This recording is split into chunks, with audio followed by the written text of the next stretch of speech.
Good evening, everybody. Welcome to Sports Wrap. My name is Scott Morganoff, Florida City Madmouth. Please be joined by my co-host, Mike Santos. Welcome back to the show, Mike, our show. Yeah, great to be here, Scott. The last hockey show of the hockey season, and the hockey season will be over pretty soon too. Yeah, well, we'll be doing some hockey stuff here and there, but you and I have had a pretty good run this, and we're looking forward to our second hockey season together later on in the year. But we have Game 4, Stanley Cup Finals, Florida Panthers, Edmonton Oilers. Panthers lead that series 2-1. We'll get to that in a moment. I have an intriguing question we're going to start the show off with.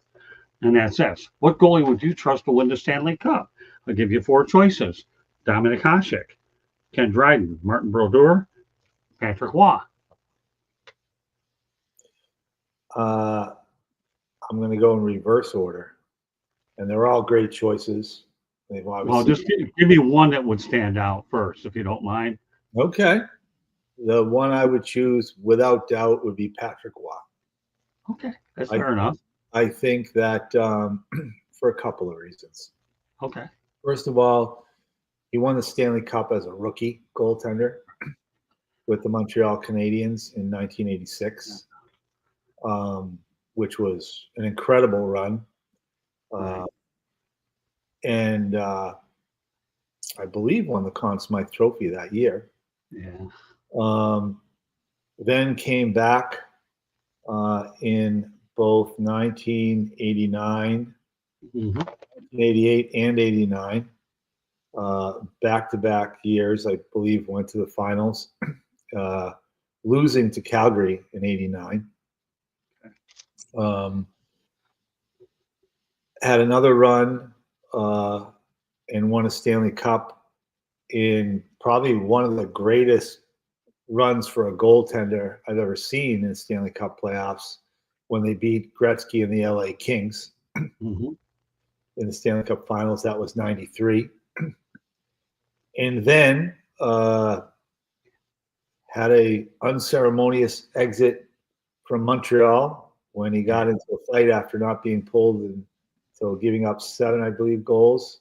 Yeah, I remember that. For him. And he and Mario Tremblay, who was the coach at the time, were not seeing eye to eye, and he took his mask off and talked to team president Ronald Corey. If folks remember the Montreal Forum, there was nothing separating the first row of seats from the Canadiens bench.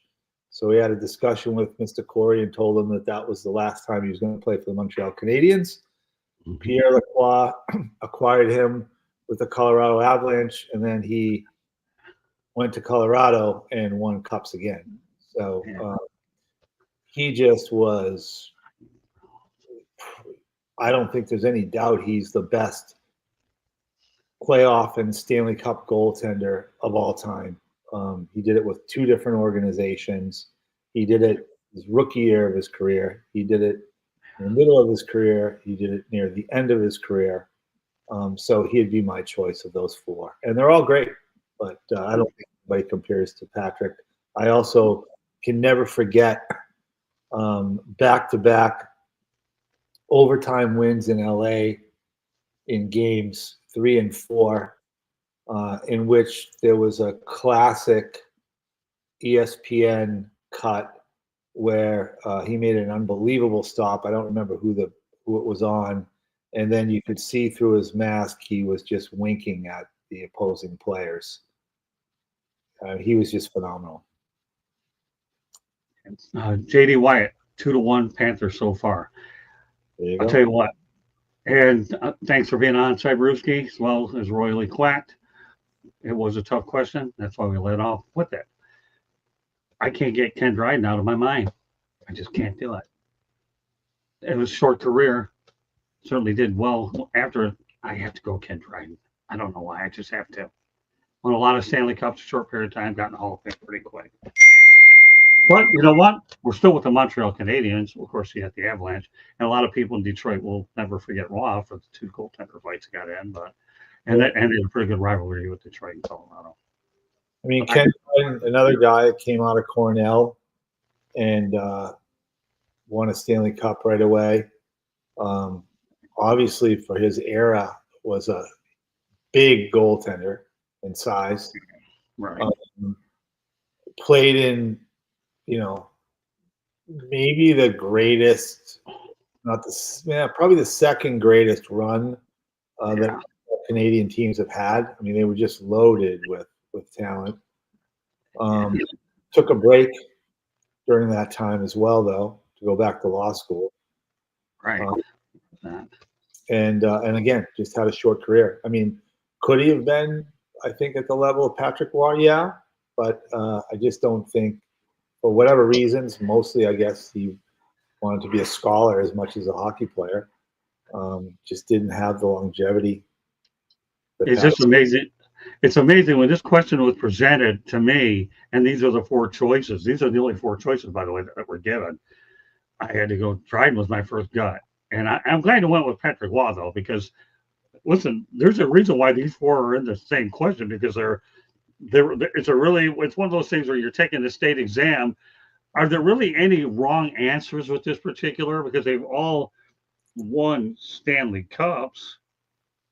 Yeah, when you think about it, they were all great. Dominic Hasek won his late in his career, right? With really good Red Wing team in front of him, right?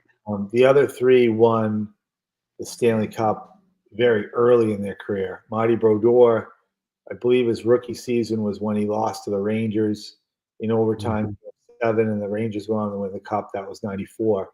But then the next season, the Devils bounce back and go to the finals and win the Cup, beating the Red Wings.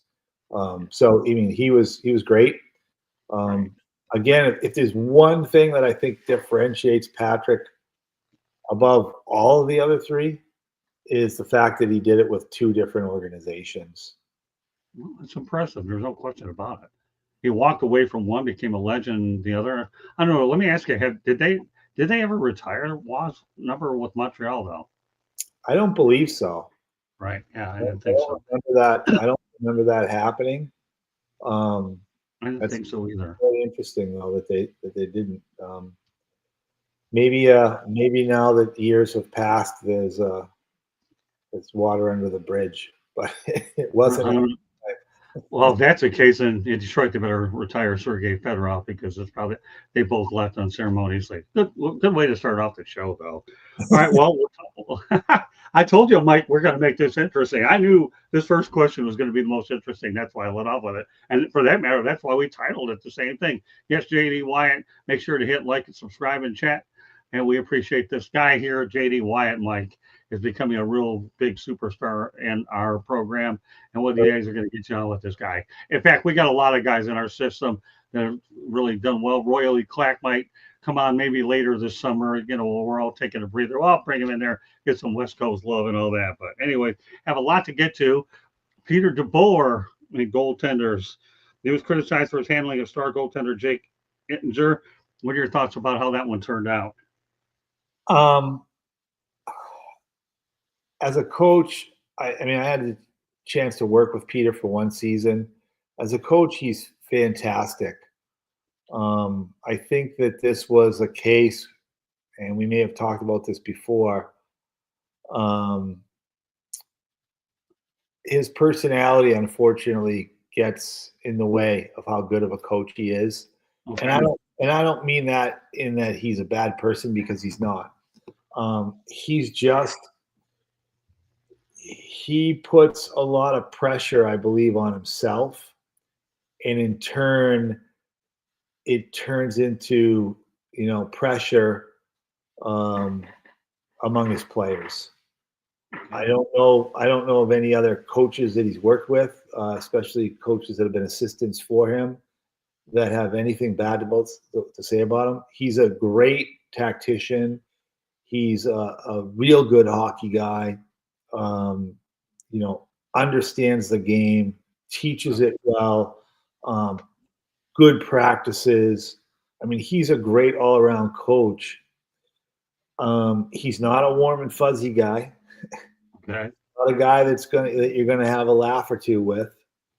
And unfortunately for him, in this day and age, that just doesn't go well with players. And as we've seen already this offseason, players have a lot of power, whether it's deserved or not, Right. and they want to be coddled these days. And Yeah. there's a lot of players that would argue that, but I don't think there's any doubt that it used to be some guys needed a kick in the pants and other guys needed a pat on the head, and now everybody just wants a pat on the head. Right. And Pete's just not that coach. Fair enough. All right. NHL playoff updates. Give me your thoughts about what to expect tonight. 2-1. Edmonton got beat 6-1. It was a physical game in Game 3. We knew that this was going to be a tough series. The reality is it's a must-win for the Oilers. Stuart Skinner's in the pipes for Edmonton. They say he's pretty good in Game 4s. What do you expect for tonight down in Sunrise? I mean, what do you expect? I mean, the Panthers consistently give you the same thing game in and game out. Right. It's a matter of, their opponent up to the task. And you said it. I know it's only Game 4 and it's 2-1, but this is a must-win for Edmonton. Right. Last year was good for them. They came back from 3-0, lost in Game 7. I don't think they come back from 3-1 this year. Florida, they're a consistent, hungry hockey team. I said this last week. They are most like the early 1980s Islanders of any team I have seen in the last 45, 50 years. Okay. The Islanders of the early 80s could play the game any way you wanted to play it. Right. The Panthers can do the same thing. They have so much depth. They can play tough. They can play in your face. They can skate with you. They can score with you. They can shut you down defensively. They can play any style of game you want to play. And it's 1 through 20 in their lineup. There's nobody in that lineup that plays different. They all play the same way. They all play hungry. And then ultimately, and they don't have the superstars that Edmonton does. They don't have Draisaitl and they don't have McDavid. But ultimately, what is the key, and we talked about it at the beginning of the show, when it comes to the Stanley Cup, and especially Stanley Cup finals, it's goaltending. Right. And the Panthers have the better goaltending. It's that simple. Bobrovsky is a better goaltender than Skinner. Right. And so how do you combat that? The only way you combat that is what Edmonton did in Game 1, and that is you put 45 or 50 shots on goal. Right. I mean, when we say he's a better goaltender than Skinner, he's proven to be a better goaltender. But remember, when we talk about goals against average or save percentage, we're talking about tenths or hundredths of a point difference between a Skinner and a Bobrovsky. And so how do you make that up? You make that up by putting 45 or 50 shots on net instead of 30 shots on net.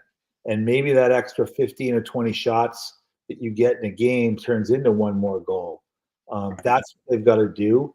I mean, Edmonton's got to stay out of all the foolishness, the fighting, the retaliation, they're getting under their skin and going after Florida players. And they just got to be all out offensive and almost throw caution to the wind and just try to get the puck to the net as much as possible, play an offensive-minded game, and try to outscore the Panthers. Like that's their only chance that I see. Can they do it? We'll see. I mean, tonight will be a tough test, but you're not going to get a different game from the Panthers, no matter the score, no matter who scores first, no matter whether you're playing in Florida or Edmonton. They come out the same way every night, and that's a testament to them. It's a testament to their coach, and it's a testament to Bill Zito, who built them this way. Excellent points. Paul Maurice is who he is, and Bill Zito who he is. Roy Quack says that he feels that the board could have a job next season. I'm sure there are some coaches that have short leashes. There's no doubt about that. He's a proven coach. Obviously, it didn't work out. He'd have to learn about what happened recently, but I'm not sure whether he'll have one or not. That'll be for another day. When's the last time we had a conference final without Pete DeBoer coaching one of the teams? Excellent point. I mean, from Dallas to Vegas to San Jose to New Jersey. I mean, he's got teams in the conference finals and the finals. I mean, a week before they lost this game to Edmonton, we were talking about how he was unbeatable in game sevens. His record was like 9-0 or something like that. Yeah, I remember that. You know, so I don't think it had anything to do with his coaching ability. I don't think it had anything to do with the fact that he lost a game 7 to a good Edmonton team. I mean, that happens when you get in those game 7, especially when you won 9 of them. You're bound to lose one sooner or later. I think it's just unfortunately a personality thing with him. Yeah. And you're not going to change somebody's personality, and you shouldn't ask a person to change their personality. Unfortunately for him right now, this is a league where players are, I mean, some people would say they're soft, but they're coddled, and they want to be coddled. And right. You're not going to pull a goalie in that situation and do it the way he did. And then after the game, not say like, oh, he's a great guy, and I was just trying to do. That's true. Pete was truthful, and the truth hurts. And unfortunately, in this day and age, with the players have the power they do, the truth hurt Pete in the end. All right. Well, you know what? We'll lighten it up a little. Tonight's our J.P. Morgan Chase moment of the night. Oh, we have one more of these, but this one isn't too bad. This was really easy. Okay. So J.P. Morgan Chase CEO Jamie Dimon urges the U.S. to stockpile guns and ammo instead of Bitcoin. Now, I don't know anything about Bitcoin, but I don't know about guns and ammo. But since we've had some fun with Mr. Dimon, we'll do it one more time. What do you think? You like Bitcoin, guns, or ammo? I'm not even sure about this one. I don't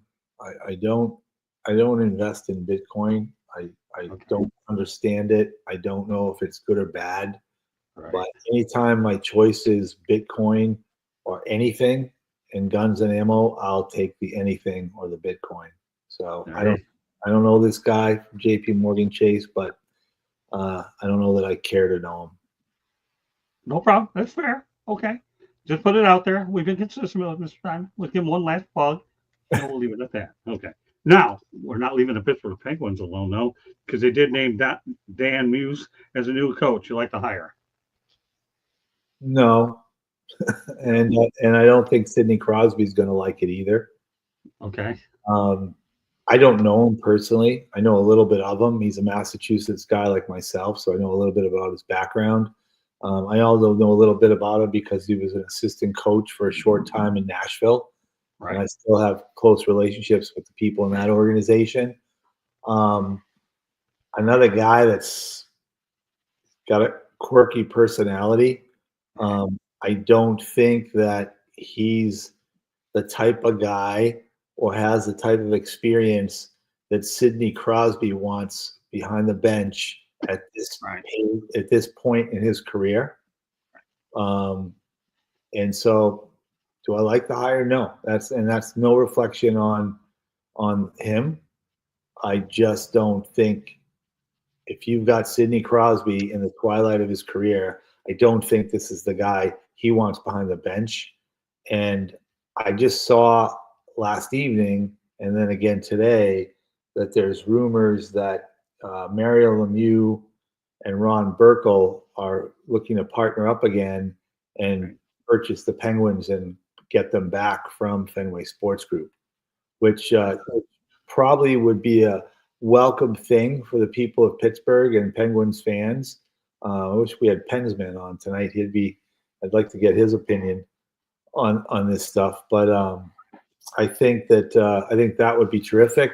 And I also have a feeling that to continue the legacy of the Penguins, maybe that's part and parcel of the fact that Sidney is coming to near the end of his career, and they'll involve him somehow when his career is over as an ownership, a piece of ownership, and maybe a successor to Mario as an owner, just like he was a successor to him on the ice.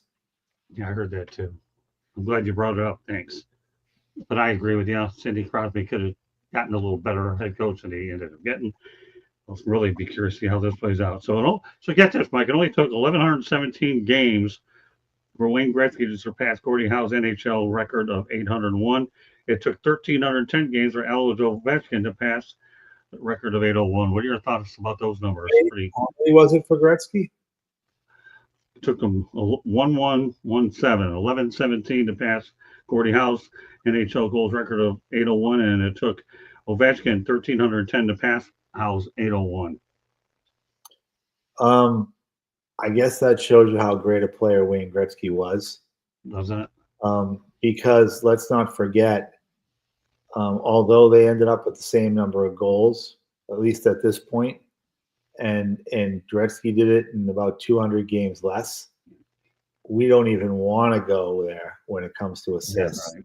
Total points. I mean, Gretzky dwarfs Ovechkin. So the fact that Gretzky did this in 200 less games and also dwarfs Ovechkin in assists and Stanley Cup championships.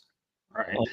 Wow. I mean, sometimes certainly people, young fans today that didn't really get to see Gretzky, especially the first half of his career, sometimes you forget how great that guy was.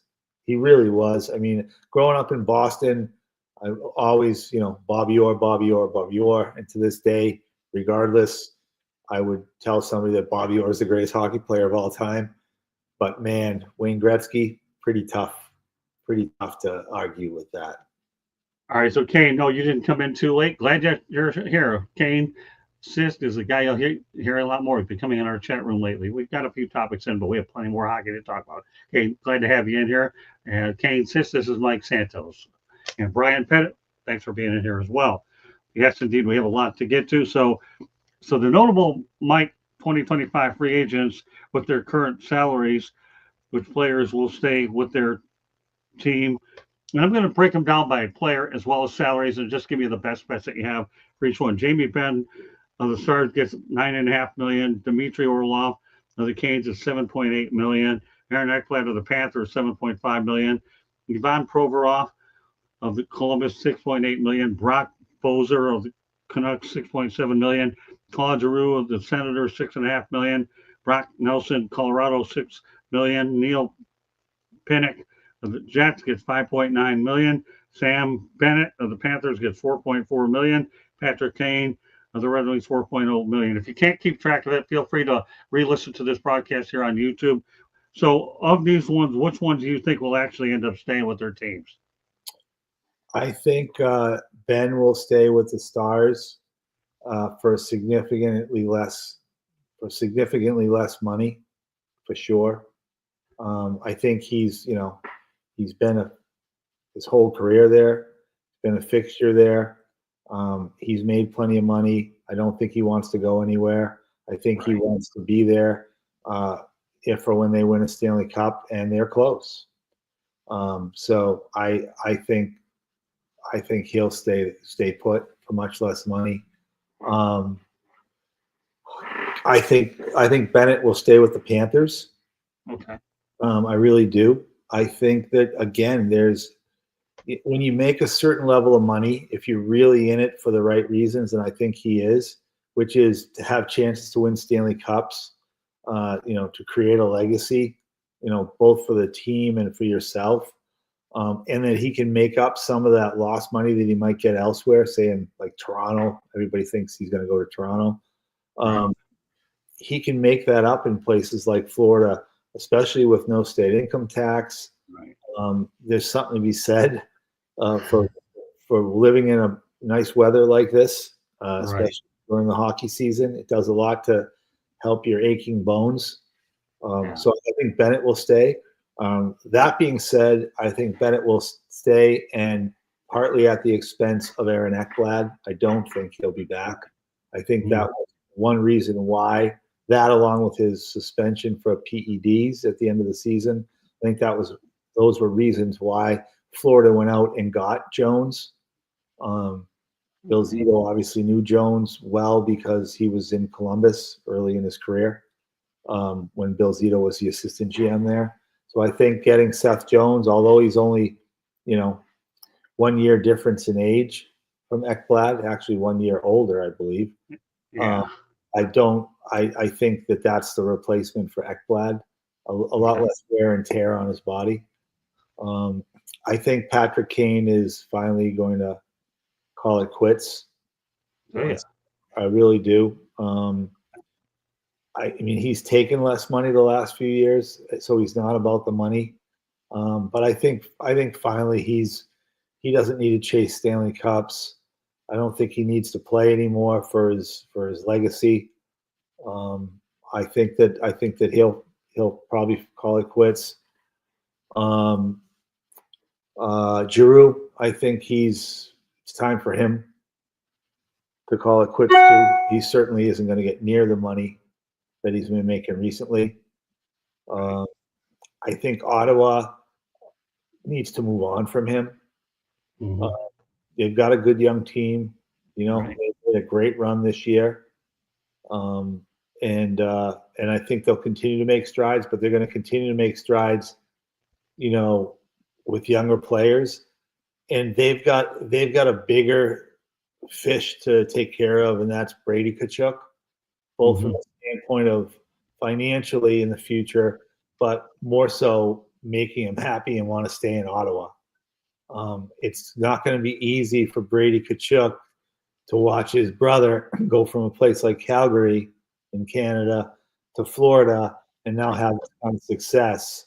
That's not to say Brady would end up in Florida. I'm just saying that I think Brady would start to look at some nice, warmer U.S. markets where he could make a name for himself too, and make more money. I don't remember some of the other guys on that list, but Neil Pinnock, I think, was one of them. Yeah, Oh. you know, some of these other ones are what they. I think the main thing is you touch on a lot of the main ones that we're looking for. yeah, And I want to make sure that I listed all the names of the potential ones that are out there. Yeah. If you think you and I are going to memorize this list, good luck. It just don't Yeah. happen.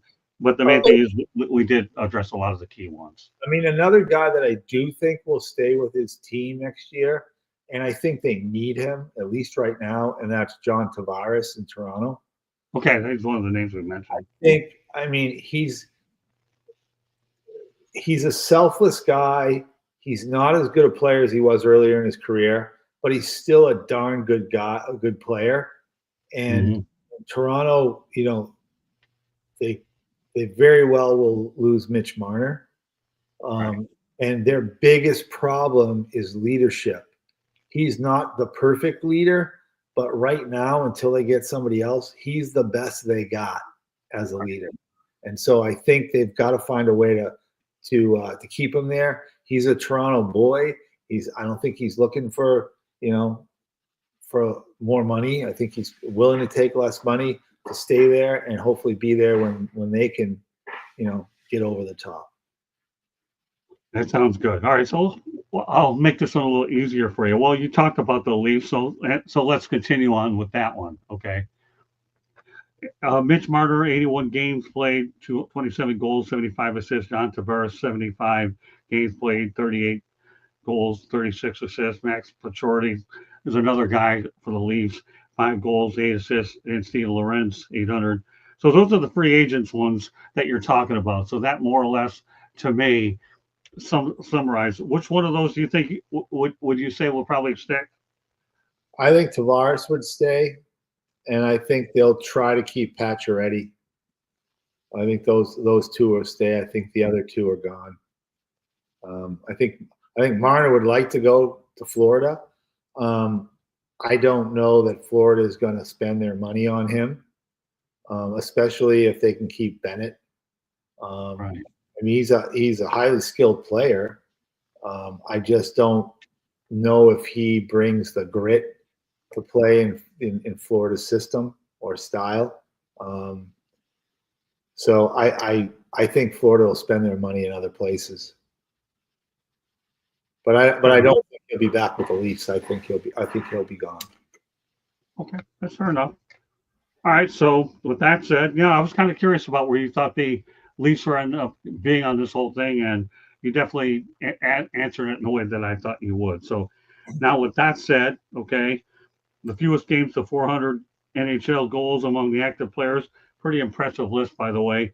You have Austin Matthews at 628, Alex Ovechkin at 634, Stamkos at 763, and Sidney Crosby 839. So, what are your thoughts about that group? I think, Sidney Crosby, I can't give him enough credit now that he's in the later years of his career. He came in with that superstar stamp on his forehead, and he's lived up to every bit of that. And what's most impressive about him is, number one, the way he plays. He's not a fancy dancer out there. He plays very hard, game in and game out. He's very durable. Mm-hmm.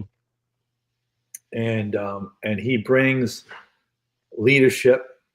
And even now in, the end of his career, he's not one of these guys that wants to chase it somewhere else or go somewhere else where they have a chance in his last few years to win a cup. Like he wants to, I believe, finish a Penguin. He wants to carry on the legacy that the Penguins have with a guy like Mario Lemieux. He came in after Mario. He was the next savior of the franchise when the team was bankrupt, and Mario saved it out of bankruptcy.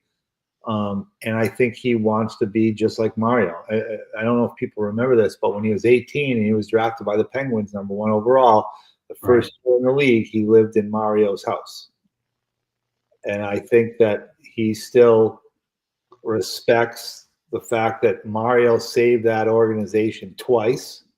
Right. Once as a player when he came in as an 18-year-old when they were really devoid of fans and interest and money and everything else. And then again, when they went into bankruptcy, right before Crosby was drafted. And so I think he's lived a life as a hockey player parallel to Mario Lemieux. Right. I don't think he's looking for the bright lights of New York or Toronto or LA or anything else. I think he's very comfortable, planning himself as part of that organization in the future. And as we talked about before, I think he's probably going to be part of the plans if that is in fact true that Mario and Burkle are looking to purchase the Penguins back. As far as the other guys, Stamkos was as pure a goal scorer as I saw come into the league since Mike Bossy. Okay. And I'll throw Brett Hull into that category too, because where Bossy was more of a wrist shot guy in that era, Stamkos was always the one-time guy like Hull was. Top of the circle, the one-timer. Ovechkin, much like that too. But Stamkos was still playing, but, in his heyday, a pure goal scorer. I mean, his job, and he did it very well, was to score goals, especially on the power play. Right. Ovechkin, we've talked enough about him this year. I mean, he seeks out goals. He's always on the off point on the power play at the top of the circle with his stick up in the air, just waiting for a one-timer. And early in his career, played a game more like Crosby. He was more in your face, more physical. Later in his career, dare I say, he's become a little bit lazier and really was worried more about scoring goals. So I think those three we've talked about. There's one I'm forgetting. Well, Austin Matthews, the guy actually got 628. Actually, he was gay. Yeah, I mean, another guy that, for a guy that has a shot like he does, he's got a heavy shot, one of the best shots in the league. He just is missing the qualities that the Leafs really need, and that's leadership. Right. He's just not a leader. Right. And I don't question his effort, anything like that. Some guys just lead and some guys don't. And he can score 1,000 goals. He's not a leader. Mm-hmm. He's a goal scorer. Okay. Talk about the Utah Mammoth. 38 win season, the second most by an expansion team in their first season ever, behind only the Vegas Golden Knights 51 season in the 2017-18 season. Obviously, we know the history behind it. They chose not to obtain Arizona's history, meaning that they were expansion team. So what are your thoughts about the first year of the Utah Mammoth? Okay. I think ultimately disappointing. They can do whatever they want, but I don't consider them an expansion team. Right. They brought to Salt Lake City a team that they've been building for several years now, with some good talent, by the way, and some good young players. They added some players in the offseason last year to make themselves better. And all in all, I thought they were stagnant. I don't think they got better really from the year before. I thought they should have had made a serious run at a playoff spot this year, regardless of moving from Arizona to Utah. I think I'm personally, I would be disappointed in them, but they got the benefit of being in a new city. They were happy to have hockey. But I think next year, if they're not in the playoffs, I think you're going to see some big changes there. Management changes. I mean, they had the excuse, and it really wasn't an excuse. It was a reason in Utah of not being given money to sign players and to build a team, but they don't have that excuse anymore. Sure. Oh, one thing they will have is a remodeled arena suitable for hockey. They're working on it. So, okay. Well, we on the goaltender theme. Let's stay with it. Marc-Andre Fleury played in 18 different postseasons, the most in NHL history. Is officially retired at the age of 40. So, what's his legacy? We know that he did some unbelievable things with the Penguins and the Vegas Golden Knights. But Marc-Andre Fleury, what a tremendous goaltender he's been over the years. Yeah, I mean, I never worked with him. Tremendous goaltender. You said it. I think his legacy, though, around the league is just being a quality person. I mean, I can't remember anybody else that was more popular around the league than he was. Right. With teammates, opponents, he was known as a practical joker. Early in his career in Pittsburgh. Right. He was an accomplice of Sidney when they were both young guys with the Penguins. Just really well-liked guy. I think in addition to being a top flight goaltender for that long, I think more importantly, he was probably his legacy is going to be he was a terrific guy. Okay. Minnesota Wild are the first team in MLB, NBA, NFL, NHL history to make the playoffs 8 times in 10 years, only to lose in their first round each year. Ouch. That's not a stat I'd want to be a part of. Yeah, I mean, Minnesota sports history is sort of one big ouch, isn't it? Isn't it? Yeah. At least in my lifetime. Yeah. I mean, they had that little blip of twin success with one of my favorite players of all time, Kirby Puckett. But other than that, I mean, the T-Wolves, they've never made it to an NBA final. I mean, how many years have they been around now? 30 years? Yeah, they had a good run this year, but you're right. They've definitely struggled. But they've never gotten to the mountaintop. No. The Wild, great support, great facility, great owner. We'll see what happens with that organization now on the ice because they were set back, and like Bill Guerin and his group in there now were saddled with 2 really bad contracts in Zach Parise and Ryan Suter. I think they're off of those maybe next year, finally. So we'll see what happens. But in the days of the North Stars in Minnesota, they didn't have a lot of success either. Yeah, that's true.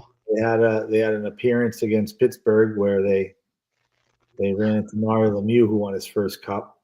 But they, not a lot of success for them. The Vikings, I mean, I guess they had a couple of years with Bud Grant and Chuck Foreman and Alan Page and Carl Eller, but other than that, right. Bridesmaids never won it all. Yeah, but even more recently, there's been so many years where they had teams that could have got to the Super Bowl, but they don't get it done. Yeah. I guess it's good for us that we're not Minnesota fans. Not that we dislike them, but that's true. Well, although the Minnesota Twins have had some success, they won a few World Series titles. They're the only one of the group that won championship. Kate Sisk has a good question. How good was Ted Irvine? I've watched his son wrestle for years. That's a good question. The wrestling question for you. Ted Irvine. Oh, Ted Irvine of the Rangers? Yeah. Yeah, a little bit before my time, but I do remember, because I know some guys that he played with back in the day, like Pete Stemkowski, John Rattel, guys like that I knew. I think he was just a real solid player for the Rangers. I don't think he was maybe an all-star caliber player, but he was a solid contributor to those teams. I know they went to the finals against the Bruins in '72, I believe it was, and succumbed to Bobby Orr and the Bruins. But just a little before my time. Yeah, now that you put it in there, the name does ring a bell a little bit. Greg Toment really is. You talk about putting the thinking cap on. This guy here definitely has to do it. That very good.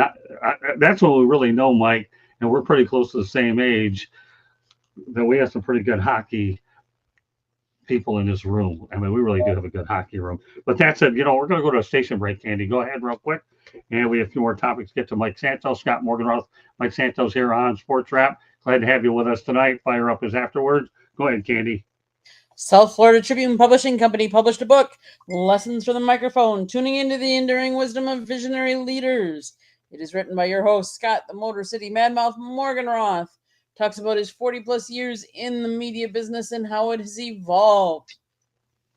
Get your copy today, available on Amazon, Barnes & Noble, Kindle, Google, and Apple Books. There's also a link on our website, www.southfloridatribune.com, where you can find a plethora of great content, so go check it out. If you like to listen to podcasts, you can find us wherever you get your podcast. If you want to advertise or sponsor a show, call Scott, 954-304-4941. And if you want to be a guest or have topic ideas, you can always email us at southfloridatribune@gmail.com. Back to the program. Thank you, Candy. Well, as we continue on here, Mike, the most wins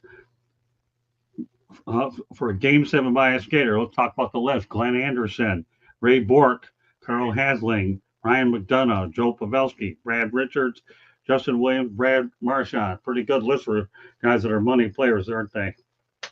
Yeah, and the biggest money player on that list is probably the one that most people know the least about, and that's Justin Williams.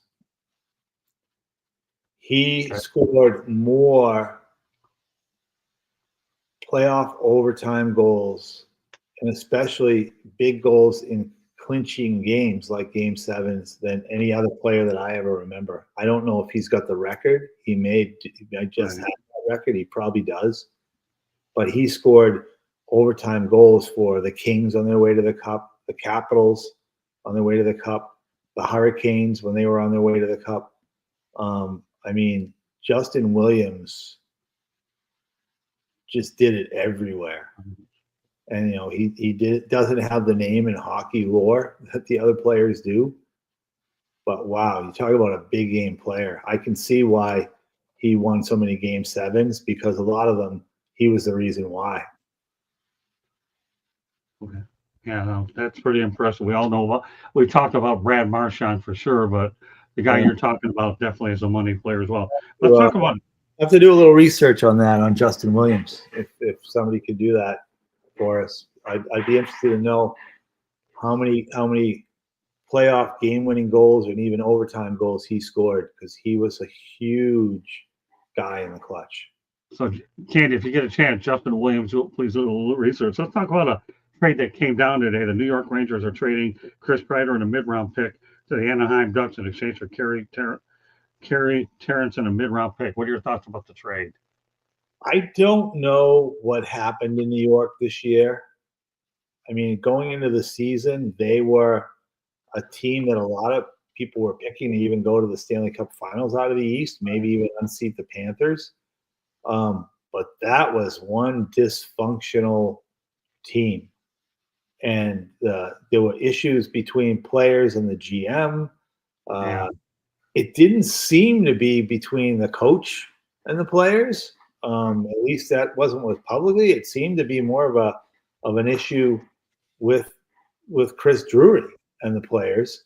Right. And he started shipping guys out of town. I mean, this is just the next guy.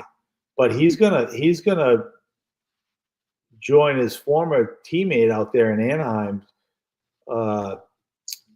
Jacob Trouba, right? Right. Who they traded earlier. Right. And those are two pretty big players that could have a real big effect on a young Anaheim team that's growing. Right. Kreider, pretty north and south guy, good skater. Another guy that scored big goals for the Rangers, good size. From everything I know, pretty good leader for the team.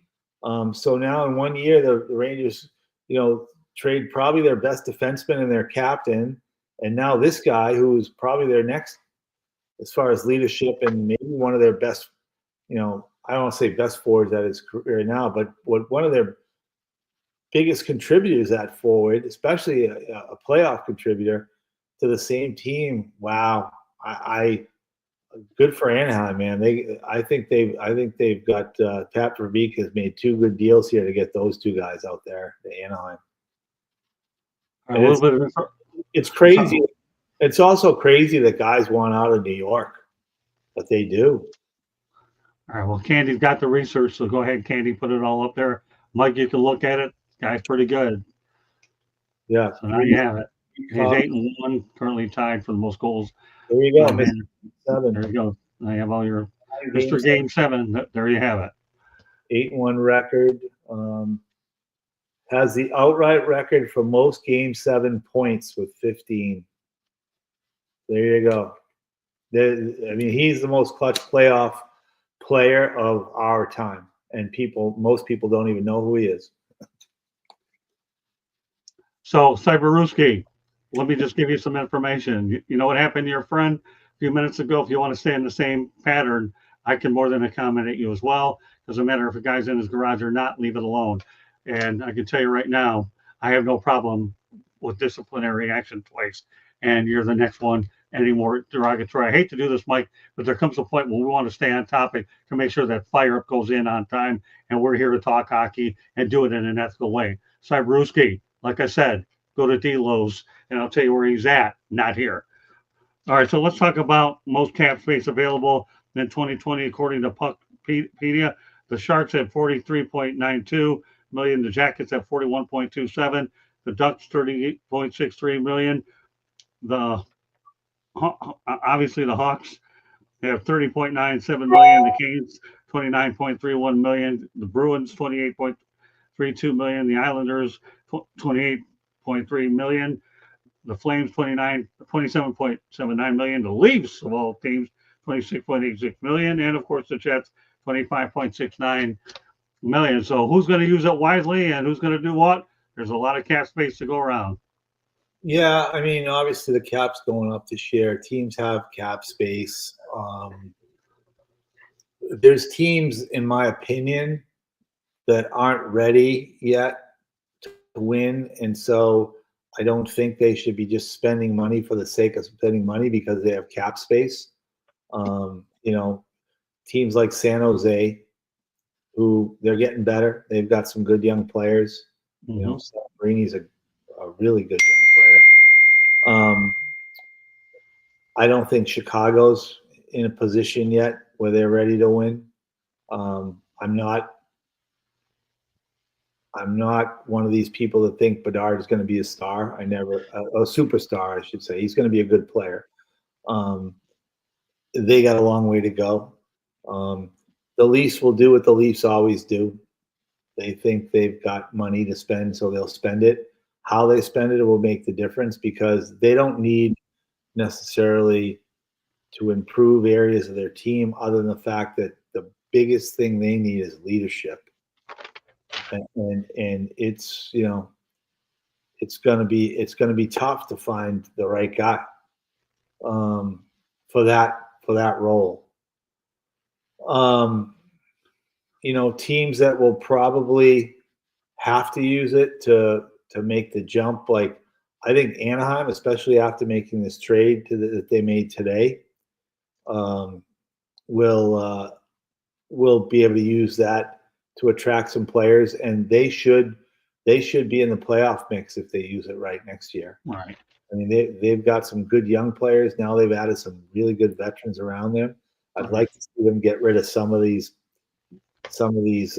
older guys that they have on the team, that like Strome, guys like that.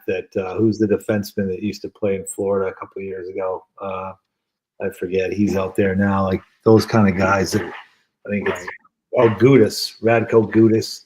I mean, if I'm Anaheim, I'd move on from those guys. They're not giving you any leadership. They're not doing anything. They're just staying in the way of progress. And now you bring in these two players that you brought in from the Rangers. Now, I don't think you need them. I think they can spend their money well, and it would really help. Columbus, oof. I mean, that organization's been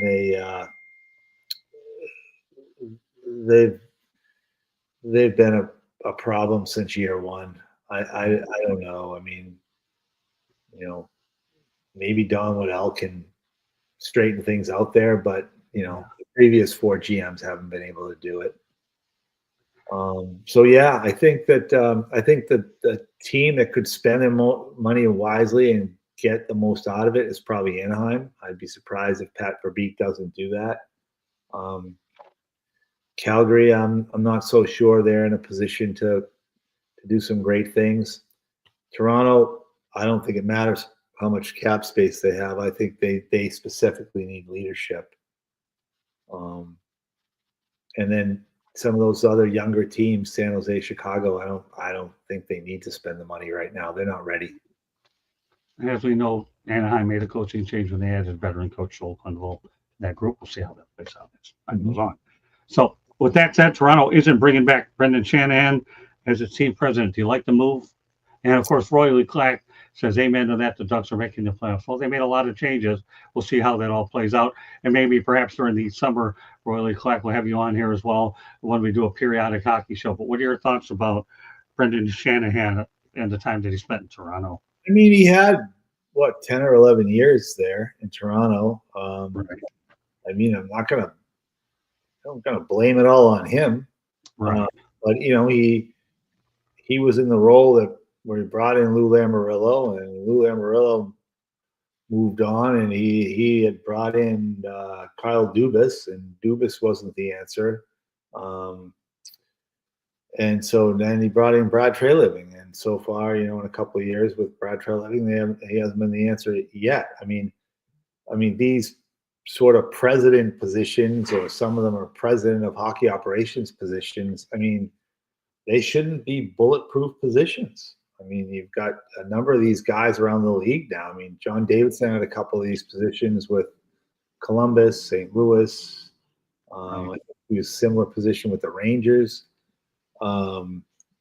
You've got a number of guys that have these sort of president of hockey operations titles now, and I don't, Cam Neely is president in Boston. Like, I don't think they should be bulletproof in these types of positions, and the GM should get all the blame, or the coach should get all the blame. So yeah, I mean, again, nothing against Brendan. I mean, sure, he did whatever he thought he could do. He had tried to hire the right people, tried to do the right things for the organization. It didn't work out, and after 10 or 11 years, you got to try something else.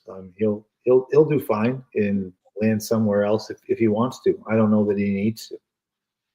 I agree. I don't know if he needs to either. Mike Babcock had him there for a while. That didn't quite work out as well.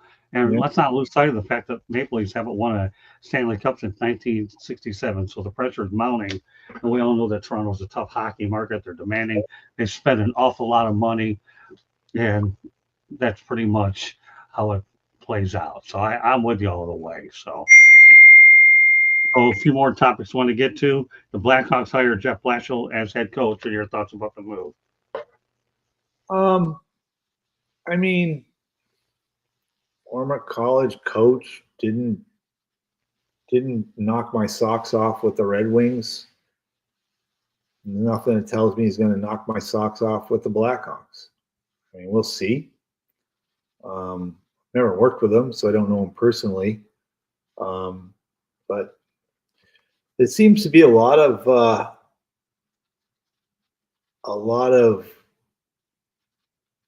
coaching hires, particularly this year. I guess, I don't know if there's just not enough of quality guys out there, that we're just sort of bringing guys into positions that just did okay in some places. I mean, Lane Lambert ends up in Seattle. Now Jeff Blashill in Chicago. I mean, Muse is a new head coach, but doesn't really come with any real track record of doing much. I mean, he coached at the U.S. national program, the 18 and under group, and it was an assistant in the NHL. But I think for me right now, the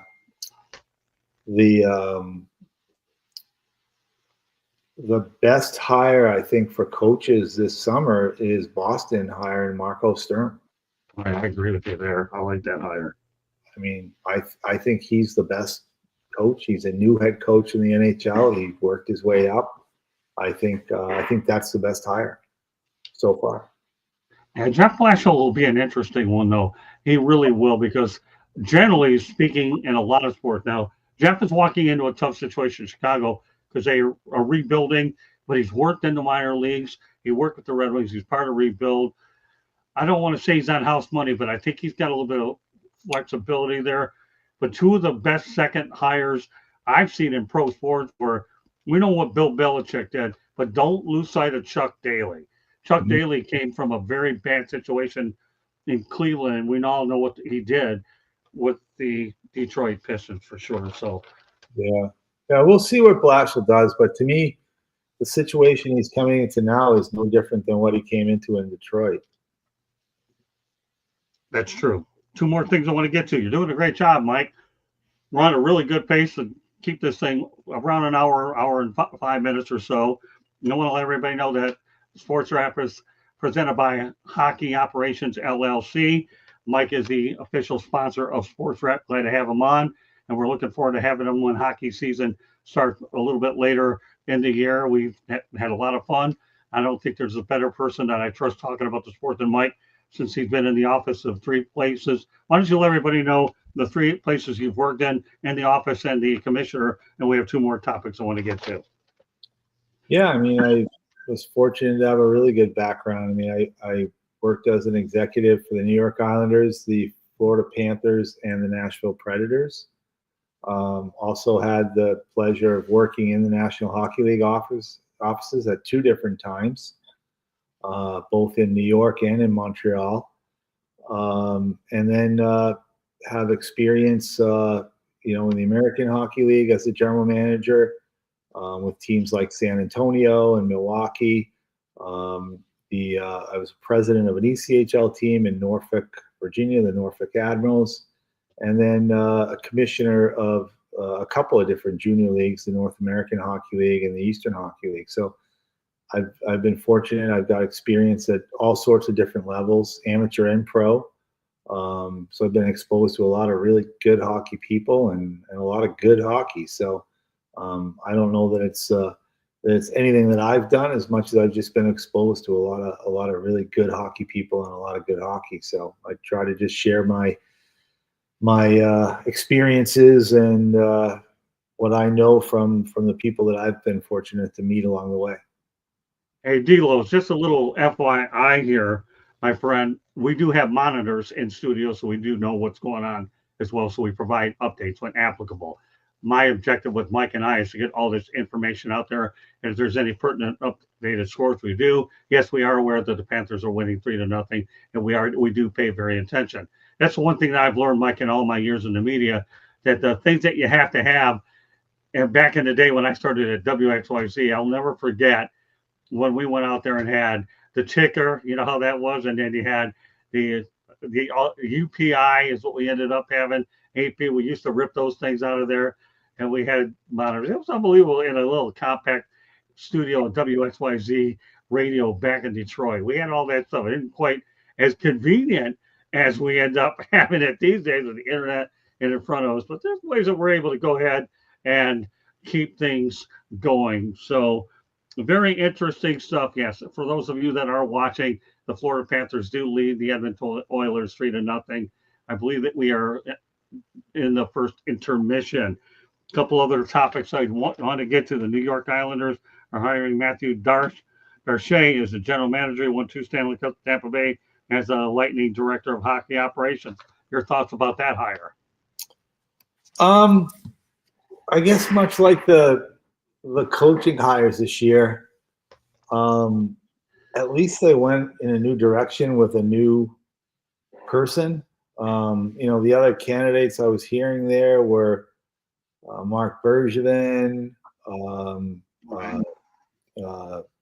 Kekalainen. I mean, these are guys that had a couple of shots at it with other teams and didn't really do much. So, I mean, at a certain point, like, why do you think they're going to be any different with another organization, right? So this is a younger guy. He's worked his way up, spent some time with Tampa, and that organization had some success. So maybe some of it will rub off on him. So, I don't know that there was a lot out there to choose from, at least experience-wise. They didn't seem to have anybody in the organization. So they went with a new guy that maybe, like I said, maybe some of the success he had in Tampa with working for Julian Breezeball will rub off, and he can bring a new approach to the island. I mean, the Islanders are one of those organizations where you would think, or you would hope, there's some sort of legacy person that could step in there, but given the GMs they've had in recent history, that hasn't been the case. Like there is no Steve Yzerman, for the Islanders to hire. There's just nobody there from their so-called glory years, and a lot of it's because it's been so long ago now. It's been 40 years. Yeah, really. Gosh, doesn't it seem so far? I mean, those teams back in the 80s were awfully good, weren't they? You talk about Billy Smith, Dennis Hoffman. I mean, those are just unbelievable. This is a very interesting comment, Mike. Okay. I'm not sure how to answer this question, but I'm not into eating sports type of objects. But would you rather eat a football or a soccer ball? Oh, that's a very interesting question. But let's go back to the Islanders. I don't know. Dennis Potvin, to me, was actually a commentator for the Panthers and for a period of time. And he was a good hockey mind you. I actually met him. Dennis is a really nice guy. Yeah. And I'm just trying to think. I remember one of the Panthers guys down here you had was Bobby Clark, who ended up going back to Philadelphia. You're right. I can't think of anybody with the Islanders who would have emerged in those days that would have been general manager material. I mean, the only person that's really been with the organization for a long time from that era is Ken Morrow. Right. He's been a professional scout now for them for 30 years. And but he's not. He lives in Kansas City. Great guy. I just talked to him about 10 days ago. But he just never was on that track. He was, he's always been a scout, like scouting, and but they haven't had that person. And I think part of that was probably because Bill Torrey, who was my mentor, left the Islanders for Florida and never left Florida. So sometimes, like in this case with Julian Brisebois and Matthew Darch, you've got somebody that's a sort of a protege or somebody that learns from a successful GM and carries it on in the organization. I mean, one guy they had for a short while, who was a former Islander, not one of these bigger name guys, but was in the organization, Darcy Regier. He was an assistant GM in Long Island for a little bit, and then went on to have success as the general manager of the Buffalo Sabres. I mean, the last time that organization's had any real success, he was the GM when they went to the finals and lost to Dallas in 2000. So yeah, they don't have that legacy Islander that can step into a role there. Yeah, I'm puzzled at this one. I am. That's an unbelievable question. It really is. Yeah, but I think Darsh will do fine. I think he'll do a good job. Do me a favor. Give me a quick update about hockey operations, and then we'll go to our final timeout. Well, hockey operations, as you know, we have a series of businesses, but the big one right now that's percolating is Boston Tea Company. We actually just opened up a sale today for the rest of this month. It's a buy one, get one free. So go to bostonteacompany.com, pick out a shirt you like, and get the second one free at checkout. We are actually launching our new line of products beginning on July 1st. So right now we're in a situation where all current inventory must go. So go to bostonteacompany.com. Very good. Okay, well, let's talk about the St. Louis Blues. They don't get a lot of national media attention, but I definitely want to go ahead and give them some. Their ownership has been ranked 5th best in the league, according to a recent poll by The Athletic. They definitely don't get the recognition, but we're definitely going to go ahead and give it to them tonight. Hats off to the Blues. They had a tough year. They had to make it. They ended up making a coaching change and still made it to the playoffs. Yeah, they made it to the playoffs and took Winnipeg to double overtime Game 7 before. Yeah, they sure did. So, they finally won a cup a few years back, beating the Bruins in the Game 7 on the road. But over their history, including when they first started in the late 60s, I mean, they have been a perennial playoff team throughout the history. I mean, I'd be interested in the close to 60 years they've been in the league now, how many times they did not make the playoffs. I mean, they are always there. And the other thing, as you know about St. Louis, not just the Blues, but all their teams, boy, their fans have always supported sports in that town. I mean, the Cardinals fans are famous in Major League Baseball for being great fans, Couldn't agree more. So as we get ready to pick this thing up in November, why don't you give us an idea what your plans are for the off season? Oh boy, I got a lot of stuff on my plate right now with our company. But one of the big projects that we just picked up recently through Sports Business Advisors, one of the hockey operations companies, is we are now advising the ECHL on all matters from business to hockey operations. We're pretty excited about that. I'll be at their Board of Governors meetings in just about 2 weeks in Orlando, Florida. We had some great meetings actually with their staff today, and we're going to do what we can do to make the ECHL even better than it is right now. They just actually had a great final series with a Trois-Rivières club from Quebec, upended Toledo in 5 games to win the Kelly Cup. So that's going to keep me busy for sure here in the coming months. And then we are trying our best to put the finishing touches on Team 33, which hopefully when we get back to doing this show, Scott, for next season, the Team 33 app will be open and ready for public consumption. I think people will really enjoy that. It's sort of gives an opportunity for any fan to be a GM.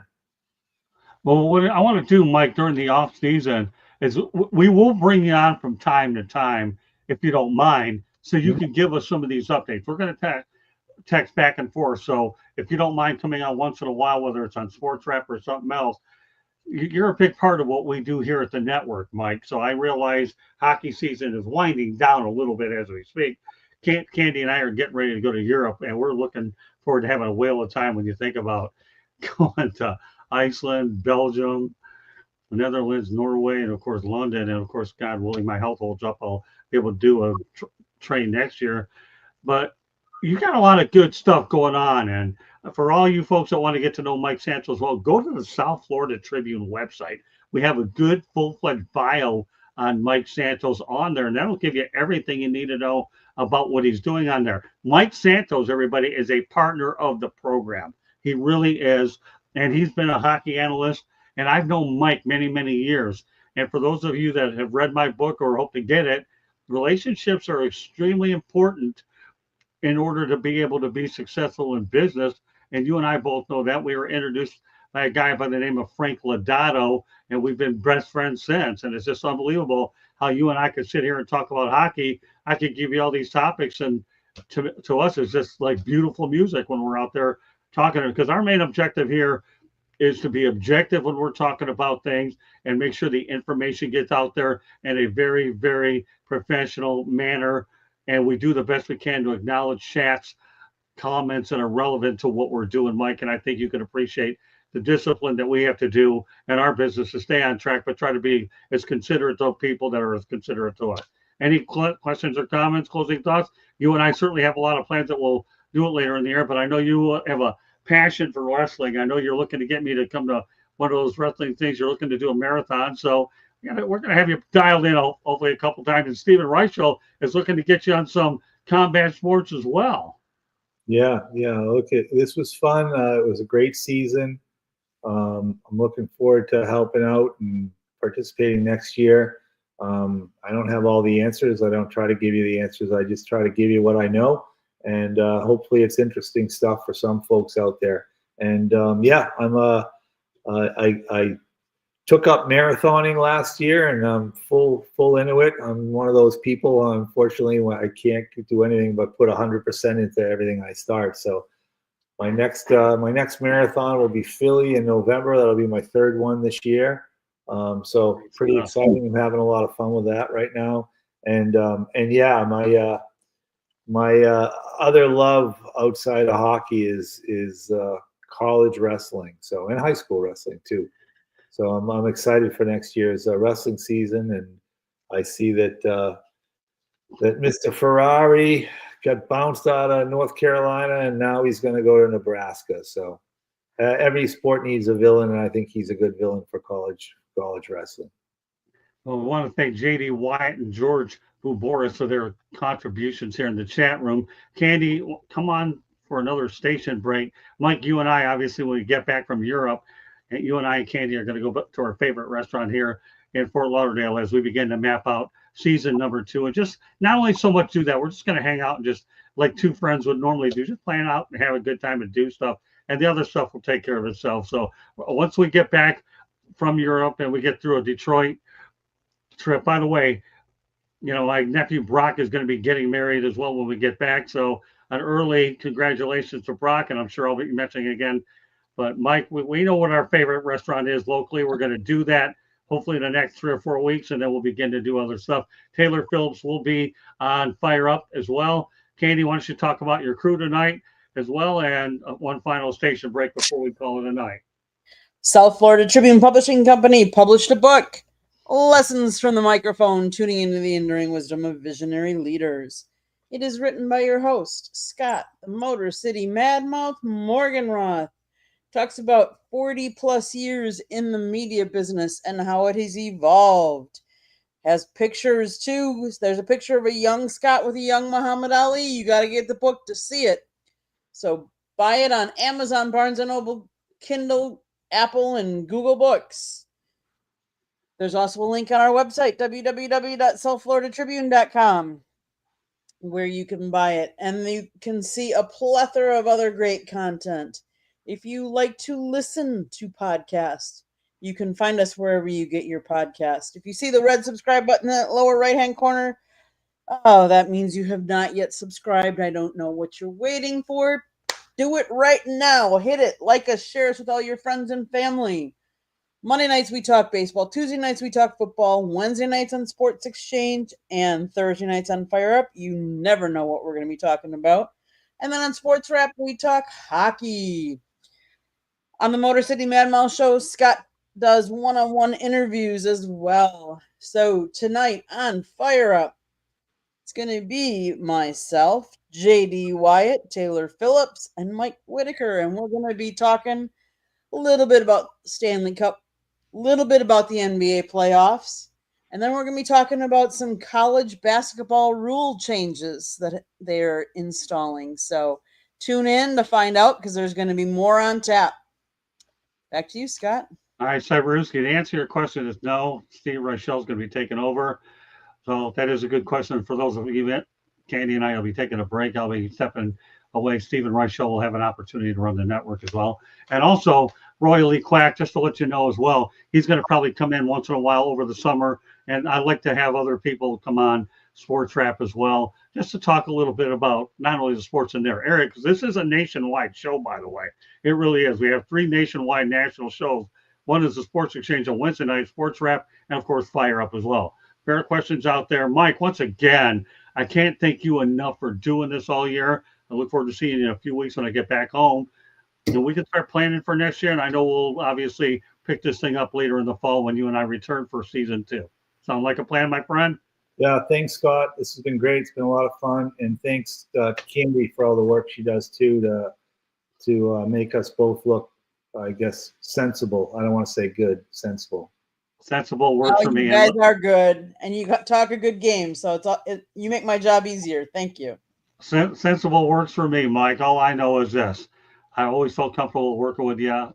Some things are just what they are. To me, you're a brother, you're a friend, and somebody that I always cherish for the rest of my life. And I say that from my heart. I really do, Mike. You're truly one of a kind. And Mike Santos don't grow on trees. And if you can find 2 people to get along the way we do, then it's a blessing for everybody out there that understands relationships. So Mike will be later on back in hockey later in the year, but he will not disappear. We'll bring him on for a cameo once in a while when he gets an opportunity. But before we do that, we're getting another bite to eat, and he knows where we're going. So on behalf of Mike Santos, my name is Scott Morgan, Motor City Madmo. Thank you for joining us on this edition of Sports Wrap, and Fire Up is following up next. Thank you very much, everybody. Enjoy the rest of the Stanley Cup playoffs, and we'll give you updates on the various shows across the network. Thank you very much, everybody. Good night now.